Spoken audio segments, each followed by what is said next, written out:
국무총리는 누가 될 것인가? 구파는 대통령과 국무총리 자리를 모두 자기들이 해먹을 심산이었다. 대통령 윤보선, 국무총리 김도연이 제격.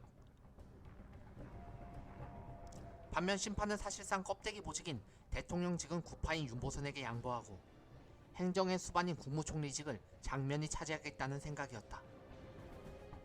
그러지 말고 나눠 먹읍시다. 하지만 구파는 받아들일 수 없었기 때문에 표대결에 들어갈 수밖에 없었다. 먼저 국회에서 대통령 투표가 있었다. 윤보선 208표, 김창숙 29표였다. 구파는 웃었다. 심파도 웃었다. 뭐 대통령을 구파가 가져가야 국무총리직은 우리가 가져가겠다고 할 수 있는 거지. 그리고 며칠 뒤에 국무총리에 대한 투표도 있었다.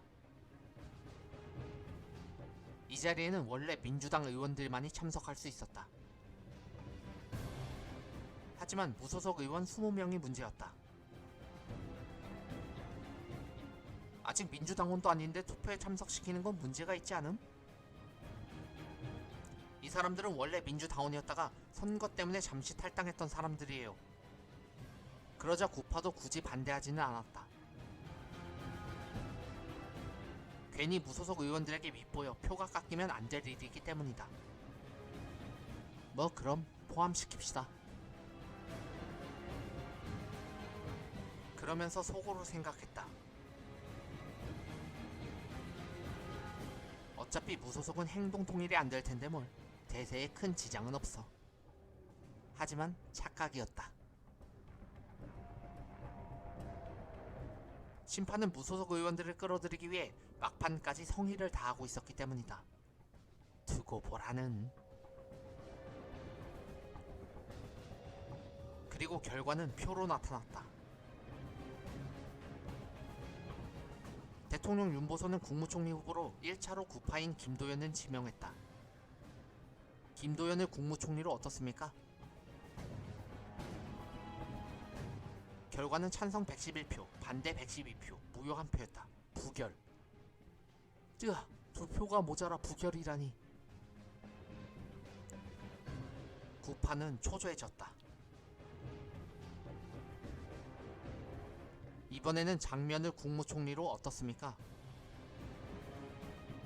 결과는 찬성 177표, 반대 107표, 무효 1표였다. 유효 득표수에서 4표를 더 얻어 장면이 국무총리가 된 것이다. 만세! 구파는 사실상 패배한 것과 같았다. 껍데기를 취하고 알맹이를 내주다니. 분통이 터진 나머지 구파는 표결 결과에 승복하지 않았다. 심파가 구파 내부에 매수를 해서 그렇게 된 것임. 배신자를 색출해야 함. 신구파의 집단 난투극. 국무총리로 당선된 장면은 구파의 반발을 줄이기 위해 구파의 수장들을 만나 이렇게 안심을 시켰다. 새 내각에서 구파 출신의 강요를 최소한 5명은 인선할 테니 너무 걱정들 마세요. 그럼 믿겠습니다.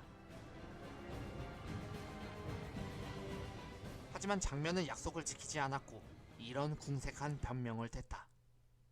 나도 해주고 싶었지만 당최 심파 인사들의 반대가 심해서요. 아니, 지금 그걸 변명이라고 하는 겁니까? 결국 장면은 새내각의 강요로 심파 10명, 구파 1명, 외부 인사 2명을 포함시켰다. 발표식 날 기자들은 우려 섞인 질문을 했다. 이 내각이 앞으로 얼마나 오래 갈 것으로 생각하십니까? 지금 내각은 잠정적인 것입니다. 언제든지 거국 내각을 짜겠습니다. 그러나 구파의 반응은 냉담했다. 이런 사기꾼 같으니 신구파 장관 비율을 5대5로 하자고 먼저 말한 게 누군데. 이제 더 이상 장면과 심파를 믿을 수 없음. 오히려 구파로서 유일하게 교통장관으로 임명된 정현주는 구파 당원들에게 집단 따돌림을 받아야 했으니 이런 일도 있었다. 국회 본회의장에서 정원주의 발언 순서가 되자 갑자기 장내가 소란스러워졌다. 배신자는 물러가라! 정원주는 대뜸 화를 냈다. 그만들 좀 하세요. 배신자라뇨? 요즘 그 일 때문에 가족 모두가 고통스러워한다고요.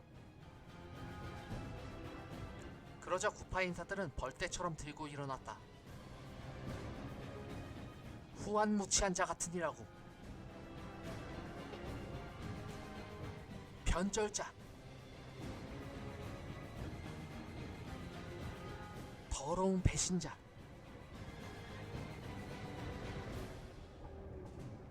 급기야 양일동 의원은 발언대로 뛰쳐올라가 정원주의 멱살을 붙잡았다. 이런 철면피 같으니라고?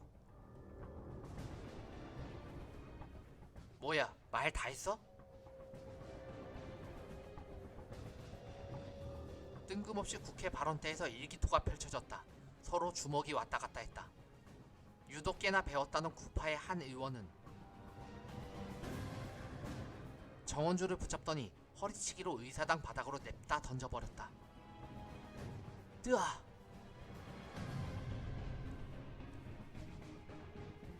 그러자 신파의 젊은 의원들도 달려들었다. 이런 깡패 같은 놈을 봤나?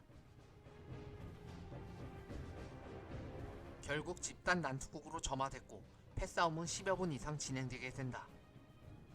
당시 풍자만화 60년 8월 27일 경향신문의 만화이다. 그냥 난투극도 아닌 국회의 난투극이요. 그것도 같은 당원끼리의 주먹질이었다. 아, 나 지대로 막장이네. 이것이 제2공화국 민주주의의 현 주소였다.